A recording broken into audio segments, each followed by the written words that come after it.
So apparently, missing the 5:47 express bus in Des Moines isn't a tragedy.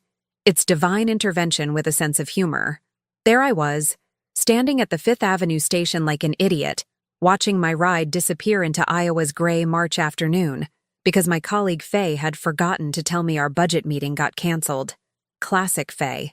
The woman could forget her own reflection in a mirror, but somehow never forgets to steal someone's yogurt from the break room fridge. I could have Ubered. Should have Ubered. But I'm that special breed of stubborn that thinks, 7 blocks? That's basically a leisurely stroll. Except it was 38 degrees, windy enough to weaponize my hair, and I was wearing heels designed by someone who clearly hated women. Block 1. Target parking lot. Still optimistic. Block 3. Starbucks corner. Regretting my life choices. Block 5. Walgreens. Feet screaming considering just living there. Block 7. West Elm Street, my street, salvation within reach. That's when I saw him. My husband Knox, 6'2", sandy brown hair, the guy who still wore his college Letterman jacket at 36 like it was a personality trait, standing on the porch of a house I didn't recognize. Not our house at 923 West Elm. This was further down the street, a cute 2-story colonial with white railings and those expensive solar path lights that practically screamed upper-middle-class suburban dreams. And he wasn't alone. Knox had his arms wrapped around a brunette woman wearing yoga pants and a pink hoodie, the kind of casual Thursday afternoon embrace that said this wasn't their first rodeo. They were laughing. Actually laughing. Her head was tilted back, his hand was on her lower back, and they looked like a freaking Hallmark movie poster titled Betrayal in the Midwest. Our eyes met across the distance, maybe 100 feet down the sidewalk, past 2 other houses and their perfect suburban lawns. I've never seen someone's face lose color that fast. Knox went from healthy Iowa tan to haunted Victorian ghost in 0.3 seconds. His mouth opened. Nothing came out. The woman, oblivious, blessed thing, kept laughing until she followed his horrified gaze and spotted me standing there like a frost-bitten stalker. I did what any rational woman would do in that moment. I smiled. Not a friendly smile. Not even a polite Midwestern, oh, hello, neighbor smile. This was the smile my sister Maeve calls my devil's grin. The one that makes people genuinely nervous because it means someone's about to have a spectacularly bad day, and it isn't going to be me. I pulled out my phone, scrolled to Pierce Lawson in my favorites, my divorce attorney because yes, I'd already thought ahead, and hit call. He answered on the second ring because Pierce loves drama more than he loves his $17 whiskey sours at the Continental downtown. Pierce, I said, loud enough for my voice to carry down that perfect suburban street. Remember that divorce petition Knox filed? The one where he's asking for half of everything, including my sanity? Yeah, I'm gonna need you to adjust our counter-proposal. I'll explain at your office. Tomorrow morning. 8 sharp. Knox looked like he'd swallowed a live wasp. The brunette had disappeared inside faster than my motivation on Monday mornings. I turned around and walked the remaining distance to my actual house. 923, the one with the crooked mailbox Knox never fixed despite 8 years of me asking, unlocked my door, kicked off those torture devices masquerading as shoes, and made myself a very large glass of wine. Here's the thing about betrayal. Timing is everything. Knox had asked me for a divorce exactly 24 hours earlier. Wednesday night. March 13th. We'd been eating Stauffer's frozen lasagna at our kitchen island because neither of us cooked anymore. And honestly, our marriage had been running on autopilot since about year 5. He'd done the whole speech. We've grown apart, Tess. I think we want different things. You're always working late, and I need to be happy. I deserve to be happy. Translation. I've been sleeping with someone else and need you to feel guilty enough that you won't fight me for the good stuff in the divorce. I'd said, okay. Just that. Okay. He'd looked almost disappointed, like he'd rehearsed some big dramatic speech and I'd ruined it by not crying or throwing dishes. But I'd learned a long time ago that emotional reactions are ammunition in divorces. My job as an HR manager at Midwest Financial Group taught me that workplace conflicts and marital conflicts operate on the same principle. Whoever keeps their cool wins. What Knox didn't know because Knox was fundamentally a man who thought he was way smarter than he actually was, is that I'd suspected something for 3 months. The late inventory meetings at the dealership, the new cologne that smelled like expensive guilt, the way he'd started going to the gym at weird hours, coming home showered, his phone, suddenly password protected after 8 years of sitting on the counter unlocked. I'm not stupid. I'm observant. There's a difference. So back in early January, I'd hired a private investigator named Wade from a firm in Ankeny that specialized in domestic research. Cost me $4,800 of my personal savings. Money from my grandmother's inheritance that Knox didn't even know existed because I'd kept it in a separate account. Wade was worth every penny. 48 years old, former cop, looked like someone's disappointed father, the kind of guy who could tail someone through a Hy-Vee parking lot and blend in like a shopping cart. He was thorough, methodical, had zero tolerance for cheaters, which he told me during our first meeting was personal policy after wife number 1. 10 weeks of surveillance. Wade didn't rush it. He came back with a manila folder that would have made a Hollywood producer weep with joy. 14 separate occasions of Knox entering and leaving a house on West Elm Street between the hours of 1 p.m. and 4 p.m. on weekdays. Timestamps. Photographs with metadata intact. Dates ranging from January 9th to March 13th, the very day before I'd catch Knox in person. But wait, it gets better.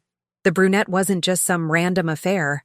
Her name was Clarice Donovan, and she was married to Heath Donovan, Knox's business partner and supposed best friend since college.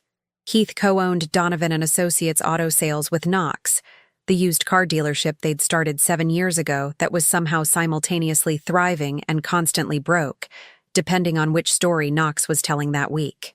Clarice was a dental hygienist, 33 years old, had 2 kids in elementary school, and possessed the social media awareness of a drunk freshman at a frat party. The woman posted Instagram stories with geotags, actual locations. Coffee date at the Marriott downtown, treating myself at the Hilton Garden Inn, afternoon delight at some boutique hotel in West Des Moines that charged $200 a night. Wade matched every single geotagged post to dates when Knox had told me he was meeting with dealers in Omaha or doing inventory. But the absolute crown jewel, the thing that made me actually laugh out loud when Wade showed me, was the 38-second video. Heath Donovan, pillar of the community, youth baseball coach, guy who wore khakis to barbecues, caught on camera making out with Tegan Morris, the 23-year-old salesgirl at their dealership, in the public parking lot behind their showroom. Wade had filmed it from his car on February 14th, Valentine's Day, because of course. So there I was, Thursday, March 14th, standing in my kitchen with a glass of Pinot Grigio, looking at 10 weeks of evidence proving my husband was sleeping with his best friend's wife, while his best friend was sleeping with their employee, and all of them were too stupid to realize they'd been caught. Knox came home 2 hours later, pale, sweating despite the cold. "Tess, we need to talk." I took another sip of wine. "Do we, though?" Knox stood in our entryway looking like a man who'd just realized his parachute was actually a backpack full of rocks. "Tess, I can explain." "Can you, though?" I swirled my wine. "Because I'm genuinely curious how you explain being wrapped around Clarice Donovan like cellophane on a gas station sandwich." He flinched. Actually flinched. Like the words physically hurt him. "It's not. We weren't. That was just. Let me save you some time." I set down my glass with that satisfying click that means business. I know about Clarice, all 14 visits. I know about the Marriott on January 23rd, the Hilton on February 2nd, and that tragically overpriced boutique hotel you visited on February 19th. I know she posts geotags like a teenager documenting her first concert. I know everything, Knox. Literally everything. The color that had briefly returned to his face evacuated again. How did you... Does it matter? I picked up my wine again. What matters is that yesterday, you sat across from me eating sad frozen lasagna and told me you deserved to be happy. You made me feel like I was the problem. Like my 45-hour work weeks managing benefits for 300 employees was somehow ruining your life. And the whole time, you were planning to ride off into the sunset with Heath's wife while taking half of everything we built. I wasn't going to. You filed for 50% of our joint savings, 50% of the house equity. You wanted the Tahoe, Knox. The Tahoe I bought with my Christmas bonus because you said the dealership was having a tough quarter. His jaw tightened. There it was. The defensiveness, the entitlement, the signature Knox move where he'd make himself the victim. You're never home, Tess. You chose your career over us. And there it was, right on schedule. I chose my career? I laughed, and it echoed mean in our vaulted ceiling. Knox, your dealership hasn't shown a profit in 16 months according to the tax returns I've been signing. Someone had to keep us afloat while you and Heath played used car tycoon. But sure, let's blame the woman who actually brings home a consistent paycheck. That's not fair. You want to talk about fair? Fair would have been you telling me you were unhappy instead of auditioning replacements behind my back. Fair would have been couples therapy instead of couples betrayal. Fair would have been literally anything except lying to my face for 3 months while I made your protein smoothies every morning like an idiot. Knox's face did something complicated. Guilt, anger, embarrassment, all fighting for dominance like a really pathetic cage match. What do you want from me, Tess? Nothing. I smiled again. That smile. I don't want anything from you anymore. That's kind of the whole point of divorce, isn't it? He left, grabbed his gym bag from the hallway closet, the one I now realized probably contained affair supplies, not actual gym clothes, and walked out to his truck. Not the Tahoe. His beat-up F-150 that smelled like old coffee and broken dreams. I watched him drive away, then called Pierce back. How vindictive are you feeling? Pierce asked, instead of hello. Scale of 1 to scorched earth? I'm thinking controlled burn with a side of public humiliation. My favorite kind of client. The next morning, Friday, I met Pierce at his office downtown. Real wood desk, leather chairs, walls covered in diplomas from the University of Iowa and some law school in Chicago that probably cost more than my car. Pierce was 42, divorced twice himself, and approached matrimonial law like a competitive sport. So, he spread out the Wade folder like a buffet. Your husband is sleeping with his business partner's wife, while said business partner is sleeping with their employee, and nobody thought to cover their tracks? The lack of operational security is honestly offensive. Pierce snorted. Here's what we're going to do. Knox filed a standard 50-50 dissolution petition assuming you'd roll over because you're nice. Midwestern nice. The kind of nice that brings cookies to neighborhood watch meetings. I'm feeling significantly less nice these days. Good. Because Iowa is an equitable distribution state, not community property. That means the judge can consider misconduct when dividing assets. Adultery doesn't automatically disqualify someone, but it sure doesn't help. Especially when we can prove he was using marital funds for hotels. I leaned forward. The credit card statements? Already subpoenaed them this morning. You're an authorized user on his card, so you have legal standing. Every charge from January through March. The Marriott charges? Marital funds? The Hilton? Marital funds? That boutique place? Marital funds? He was literally financing his affair with your money. Beautiful. Now here's the fun part. Pierce pulled out a legal pad covered in his spiky handwriting. Heath Donovan and Tegan Morris. Workplace affair. She's an employee. He's ownership. That's a harassment lawsuit waiting to happen, even if she claims it was consensual. Iowa employment law is pretty clear about power dynamics. You think Tegan would sue? I think Tegan is 23 and probably doesn't realize she has leverage. Yet. But that's not our problem. Our problem is that Knox and Heath's dealership has 6 other employees. You know what employees hate? Working at a place where the bosses are running a soap opera. Creates hostile work environment claims. HR nightmare. I felt something warm bloom in my chest. Professional vindication. You're saying their business is vulnerable. I'm saying their business is a liability factory. And Knox chose the worst possible time to ask for a divorce. We're going to depose Heath about the affair. We're going to get Clarice's testimony about Knox. We're going to make this so publicly messy that every customer in Des Moines knows what kind of men run Donovan and Associates. Won't that hurt the business value? Knox's assets? Pierce's smile was sharper than his letter opener. "Oh, it'll devastate the business value. But here's the thing, Tess. You don't own any of that business. Knox and Heath do. So when it tanks, that's their problem. You'll still get your share of the house, the savings, and the Tahoe. His half will just be worth substantially less. So he gets nothing. He gets exactly what he deserves." I left Pierce's office feeling like I'd mainlined espresso and justice in equal measure. But the universe wasn't done with its comedy routine.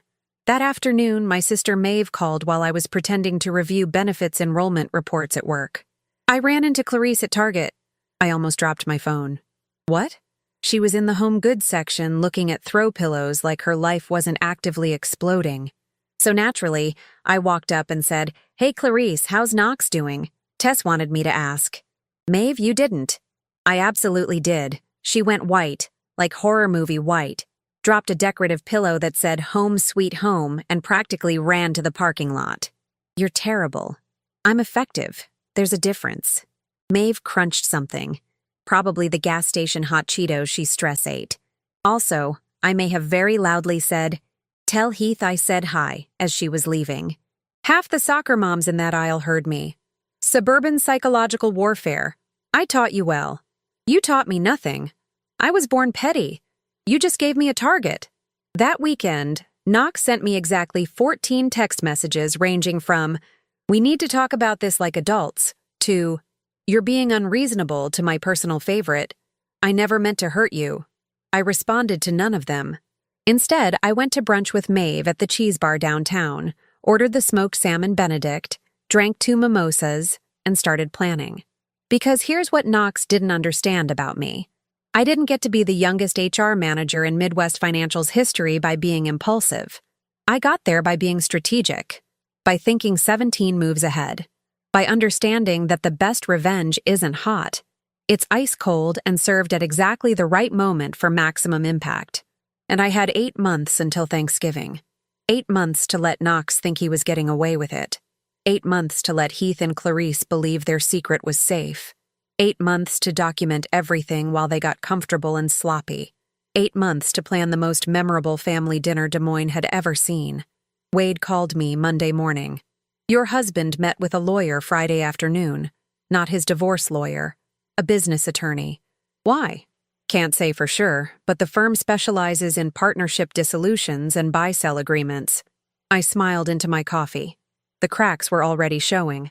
April turned into May, and Knox moved into a furnished apartment near the dealership that probably smelled like disappointment and microwave dinners.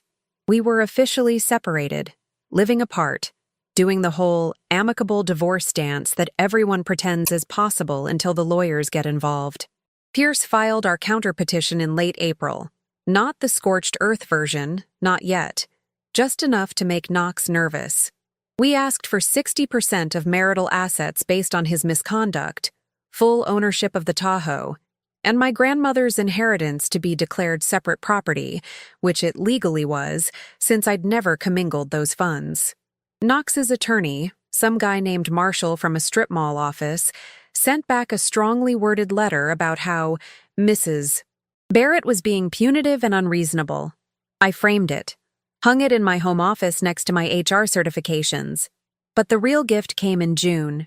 Wade called me on a Tuesday afternoon while I was mediating a benefits dispute between an executive and our insurance provider.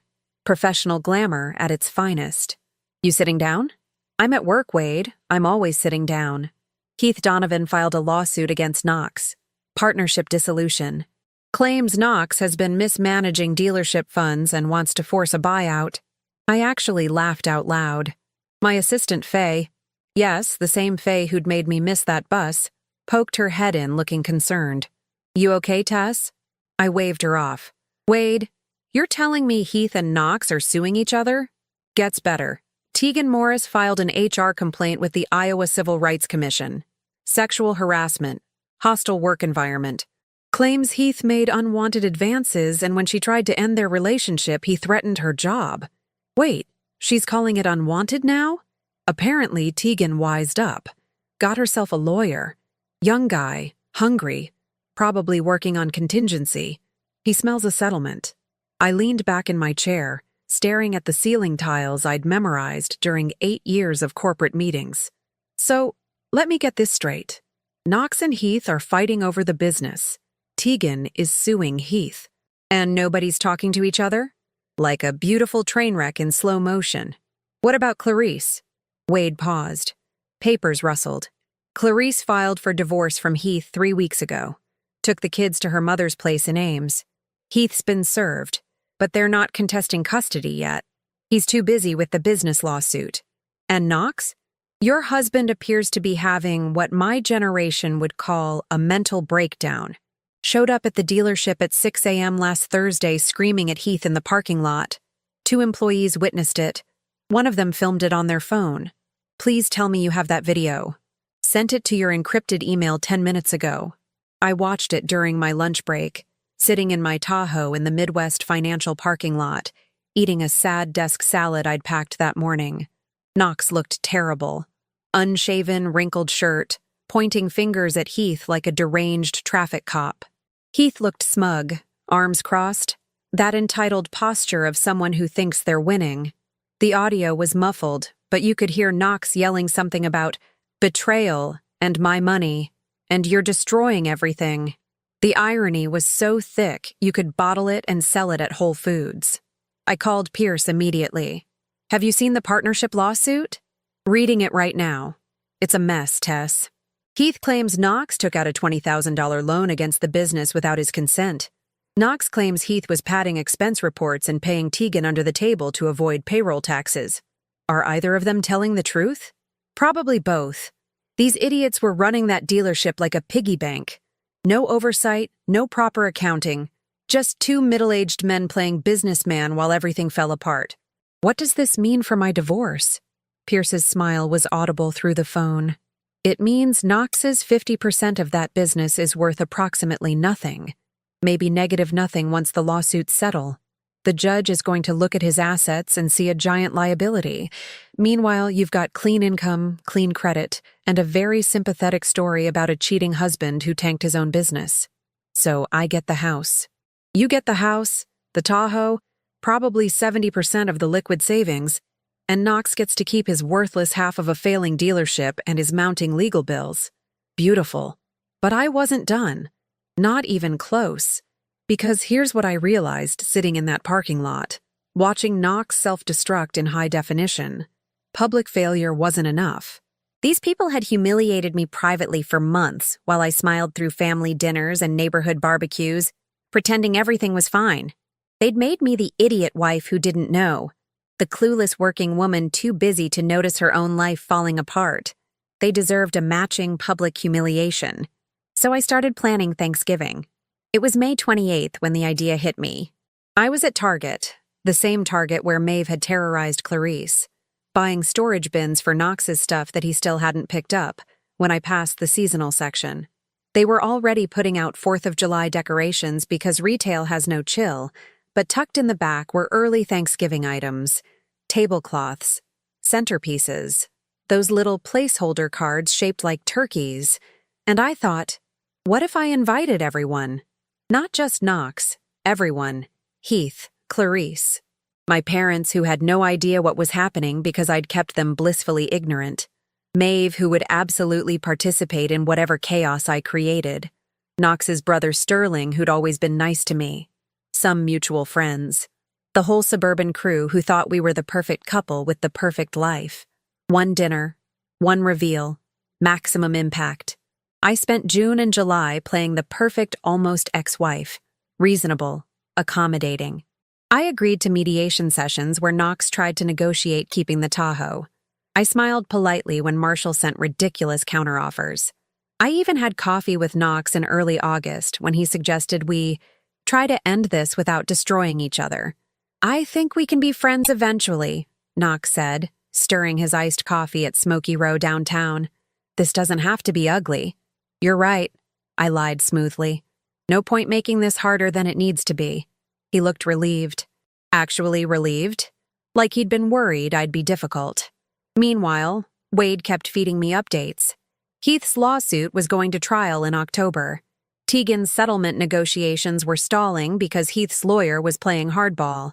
Clarice's divorce was proceeding smoothly since Heath was too distracted to fight it. Knox had moved twice, once to a cheaper apartment, then to an extended stay hotel when he couldn't make rent. The dealership was hemorrhaging money. 3 employees had quit. Customer reviews on Google had tanked. The local news had done a story about the workplace harassment complaint that didn't name names, but everyone knew. In September, I sent out Thanksgiving invitations. Printed cards, cream cardstock, elegant font. Tess Barrett requests the pleasure of your company for Thanksgiving dinner. Thursday, November 28th, 6 p.m., traditional meal and gratitude sharing. I invited 14 people total. Knox because we were technically still married and trying to be amicable. Heath because he was Knox's business partner and we should support him during difficult times. Clarice because she's going through a divorce too and shouldn't be alone on holidays. My parents, Dale and Iris, Maeve and her husband Alden, Sterling and his wife Petra, 2 couple friends from the neighborhood, the Weston family, and the Harlow family, who'd known us for years. 13 people RSVP'd yes. Only Clarice declined, citing prior commitments with family, which was code for, I know this is a trap, but I don't know how. I called her directly. Clarice, I really think you should come. For closure, for healing. We've all been through so much, and Thanksgiving is about forgiveness, right? The silence on the phone was delicious. I don't think that's a good idea, Tess. I insist. Heath is coming. It would be awkward if you weren't there. People will talk. People are already talking. Then let's give them something else to talk about. Fresh start, clean slate. What do you say? She agreed, not because she wanted to, because saying no would have confirmed her guilt to anyone who asked why she skipped. Perfect. October and early November were a masterclass in party planning. I bought a projector and a screen. Told everyone it was for a memory slideshow of happy times. I tested the setup 17 times. I organized the menu. Turkey from Hy-Vee, sides from scratch, pumpkin pie from Scratch Cupcakery because I wasn't about to stress bake. Wade delivered the final package on November 15th. Updated photos, the partnership lawsuit documents, screenshots of Tegan's harassment complaint, Clarice's Instagram history with every geotagged location, Heath's video, digitally enhanced. I built a presentation that would make my corporate training seminars look amateur. 38 slides. Chronological order, backed by official documents. 0 editorializing, just facts, dates, and photographs. The title slide simply said, Gratitude and Truth, a Thanksgiving reflection. Maeve came over the night before to help me set up. You're absolutely unhinged, she said, arranging the projector. I've never been prouder. Think anyone will leave early? Oh, they'll try. But you're serving dinner first, right? Nobody leaves before pie. It's Midwestern law. November 28th arrived cold and clear. Perfect Thanksgiving weather. I wore a navy dress, pearl earrings, the picture of gracious hostess energy. Everyone arrived between 5:45 and 6:15. Knox came alone, looking nervous. Heath came alone, looking annoyed. Clarice showed up at 6:20 wearing sunglasses indoors like a celebrity in witness protection. My parents hugged me, oblivious. Sterling brought wine. The neighbors brought bread. We ate. Turkey, stuffing, mashed potatoes, green beans, the whole traditional spread. Everyone complimented the food, made small talk, pretended this wasn't the most awkward dinner party in Iowa history. At 7:30, I stood up and tapped my wine glass. I want to thank everyone for coming. Thanksgiving is about gratitude, and I'm grateful for all of you. I thought we'd end the evening with a little presentation I put together. Some memories, some truths, some things worth being thankful for. I dimmed the lights, hit play on the projector, and served the best dessert Des Moines had ever seen. The first slide appeared on my 65-inch television screen mounted above the fireplace mantel. Gratitude and Truth, a Thanksgiving reflection. Simple white text, black background, corporate presentation aesthetic. Nothing threatening. My mother smiled. Oh, how lovely, Tess. Knox's face had already started doing that thing where all the blood evacuates southward. Slide 2. This year, I'm grateful for clarity. accompanied by a photo of 847 West Elm Street, Clarice's house. Daytime shot. Perfectly innocent if you didn't know the context. Clarice made a small noise, like a mouse realizing the trap just snapped. Heath shifted in his chair. Tess, what is this? Patience, Heath. We're just getting started. Slide 3. A calendar grid showing January through March. 14 dates highlighted in red. I'm grateful for documentation, I said cheerfully. Specifically, documentation of the 14 occasions when Knox visited 847 West Elm Street during business hours between January 9th and February 28th. The room went silent except for the furnace clicking on. My father set down his wine glass slowly. Tess, sweetheart. Dad, trust me. You're going to want to see this. Slide 4 through 16. Photographs. Time-stamped. Metadata visible in the corner. Knox's truck parked in Clarice's driveway. Knox entering the front door. Knox leaving 2 hours later. Different dates, different outfits, same guilty body language. Sterling choked on his water. Knox, what the hell? It's not what it looks like. Knox started, standing up. Sit down, I said. Not loud, not angry, just matter of fact. We haven't gotten to the good part yet. He sat. Slide 17. Screenshot of Clarice's Instagram story. The Marriott downtown. Geotag visible. Date stamp, January 23rd. Caption. Treating myself to a midweek getaway. Slide 18. Credit card statement. My name and Knox's name on the account header. Charge for $267 to the Marriott. Same date. I'm grateful for careless social media habits, I narrated, and husbands who use joint credit cards for their affairs. Clarice stood up. I'm leaving. You're not. Maeve was blocking the doorway to the living room, arms crossed, smile dangerous. You RSVP'd. You ate the turkey. Now you're watching the slideshow. Sit. Clarice sat. My mother looked like someone had just explained quantum physics using interpretive dance. Confused, horrified, fascinated. Slides 19 through 24. More Instagram posts. More matching credit card charges. The Hilton on February 2nd. The boutique hotel on February 19th. A coffee shop on February 7th. Each one matched with financial records showing Knox had spent marital funds while telling me he was meeting with dealers in Omaha. Now, I continued, advancing to slide 25. Here's where it gets interesting. Video still frame. Heath and Tegan in the parking lot behind Donovan and Associates Auto Sales, his hand on her waist, her face tilted up toward his. Because while Knox was occupied with Clarice, Heath was apparently conducting his own extracurricular activities. I hit play. 38 seconds of high-definition stabilized footage.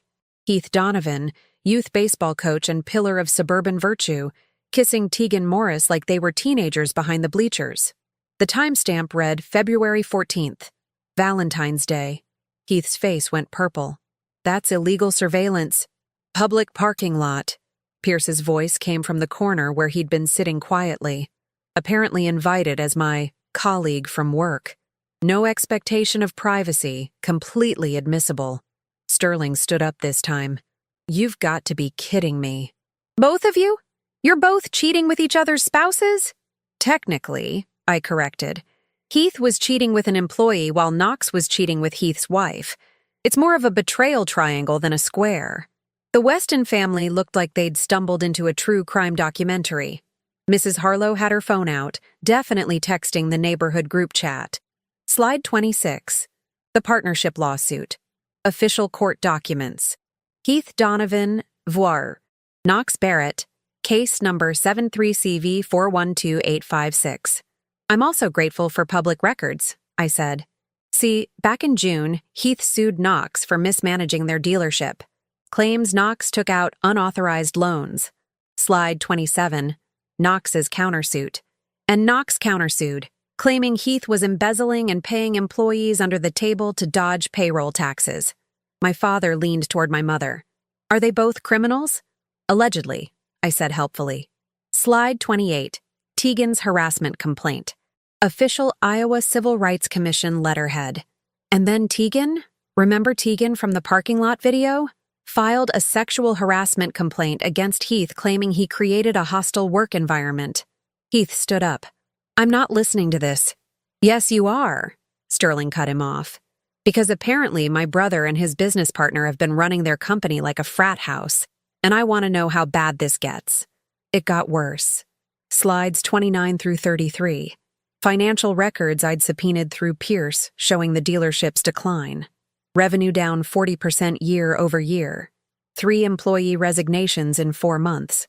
Customer reviews plummeting. Local news article about workplace misconduct allegations at local auto dealer. "The business you two built is currently worth less than my Tahoe," I said, letting that land. Which I'll be keeping, by the way, since Knox financed his affair with our joint funds, and Iowa judges tend to frown on that. Knox looked like he wanted the floor to open up and swallow him. Heath looked like he wanted to punch someone but couldn't figure out who. Clarice was crying silently, mascara running, still wearing those ridiculous sunglasses. Slide 34. The divorce petitions. Side by side. Knox Barrett vs. Tess Barrett, and Clarice Donovan v. Heath Donovan. 2 marriages destroyed, I narrated. 4 lives disrupted. 2 children. I looked at Clarice, who now split time between parents because their father couldn't keep his business and his pleasure separate. My mother was crying now too, but different tears. Angry tears. She was staring at Knox like he was something she'd scraped off her shoe. Slide 35. A photo of me and Knox on our wedding day. Young. Happy. Stupidly optimistic. This was 8 years ago. I was 26. Knox was 28. We promised forever. Slide 36. A photo of Heath and Clarice with their kids at some baseball game. Everyone smiling. This was their family. Before. The room was dead quiet except for Clarice's sniffling. Slide 37. What I've learned this year. Bullet points appeared one by one. Betrayal says more about the betrayer than the betrayed. Documentation is more powerful than confrontation. Patience is the best weapon. Lawyers are expensive but worth every penny. Credit card statements don't lie. Midwestern politeness is a choice, not a requirement. Thanksgiving dinner can be whatever you want it to be. Final slide. I'm grateful for truth, justice, and the fact that I never have to pretend to like any of you people again. Happy Thanksgiving. I turned the lights back on. The silence was spectacular. You could have heard a pin drop on carpet. Knox stood up slowly, face red, hands shaking. You're unbelievable, Tess. You planned this whole... Yep, I smiled. Took 8 months, worth every second. He grabbed his coat and left. Didn't say goodbye. Just walked out into the cold November night like a man fleeing a crime scene. Heath followed 30 seconds later, pausing only to hiss. This isn't over. At no one in particular. Clarice stumbled out after them, still crying, sunglasses finally removed to reveal the full tragedy of her running makeup. The door closed. Sterling turned to me. Tess, I'm so sorry.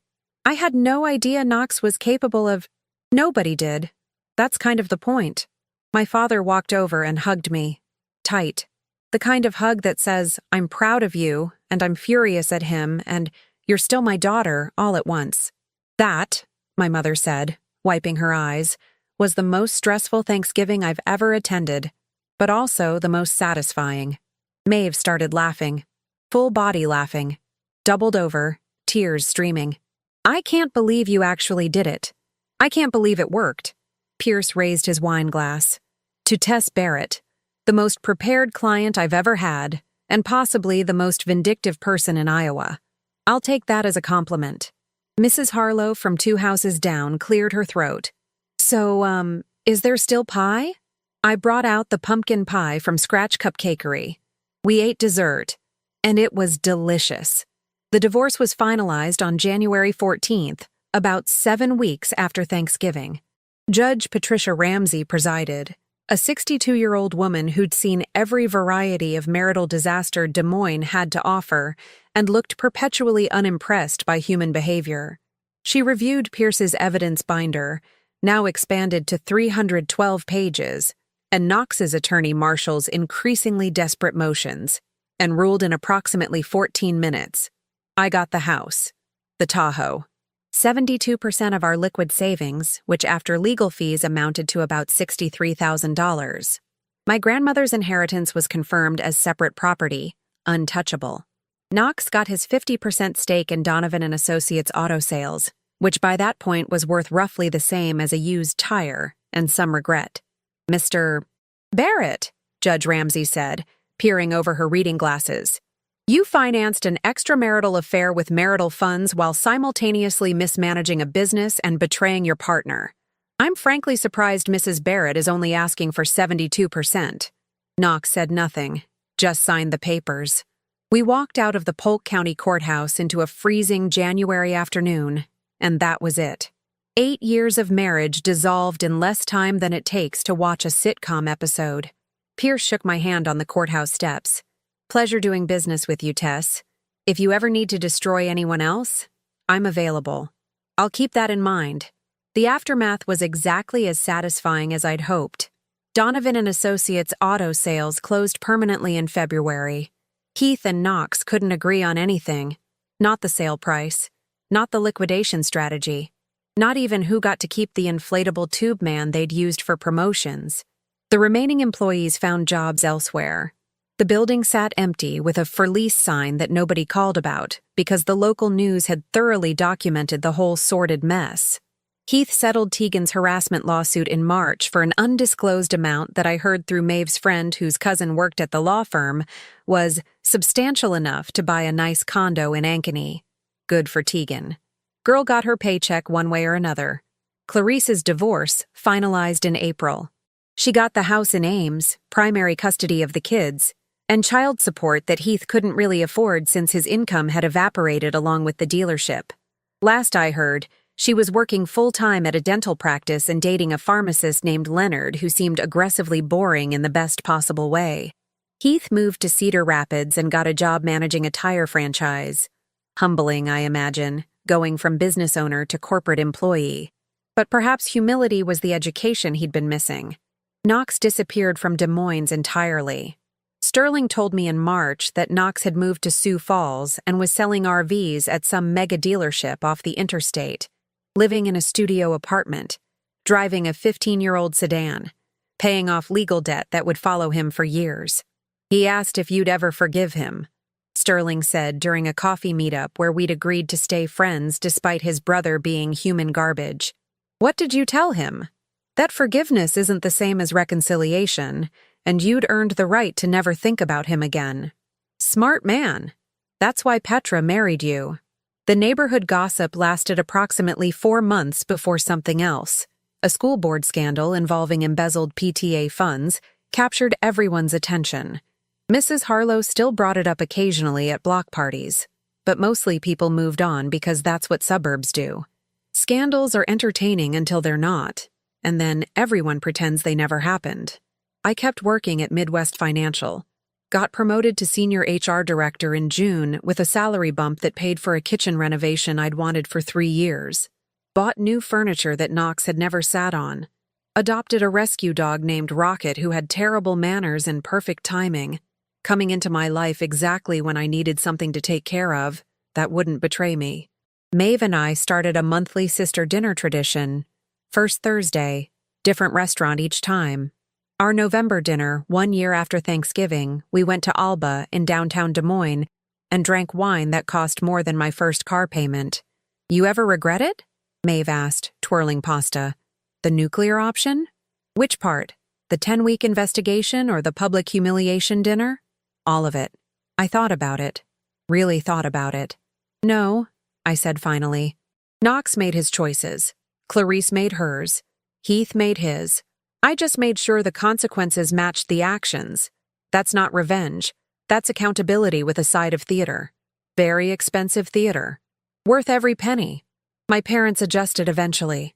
My mother went through a phase where she apologized constantly for not seeing the signs, which was ridiculous because nobody sees the signs when someone's determined to hide them. My father handled it the way Midwestern men handle everything. Awkward silence followed by unconditional support, expressed through helping me install new locks and checking my car's tire pressure. Dating wasn't on my agenda. Maybe someday. Maybe never. I'd spent 8 years accommodating someone else's needs, schedule, and increasingly poor decisions. Being alone felt less lonely than being married to Knox ever had. The house was quiet now. Just me and Rocket and the occasional visit from Maeve or my parents. I could eat cereal for dinner without judgment, watch true crime documentaries at midnight, leave my work documents spread across the dining table, exist without performing the role of wife for someone who'd never appreciated the performance. People asked if I was bitter. I wasn't. Bitterness implied I was still carrying something. I'd set it all down on that Thanksgiving night and walked away lighter. What I learned: marriages end in 2 ways. Slowly, through accumulated disappointment and growing distance, or suddenly, through betrayal that forces a reckoning. Mine was the second kind, and given the choice between a slow death and a swift execution, I'll take the swift one every time. Also learned, private investigators are worth the investment, attorneys who enjoy their work are priceless, and family dinners can be weaponized if you're patient enough. But the biggest lesson? The one I'd cross-stitch on a pillow if I was that kind of person? You're only powerless if you choose to be. Knox chose betrayal. Clarice chose selfishness. Heath chose exploitation. I chose documentation, strategy, and a really well-timed slideshow. We all got exactly what we deserved. I'm sleeping great these days.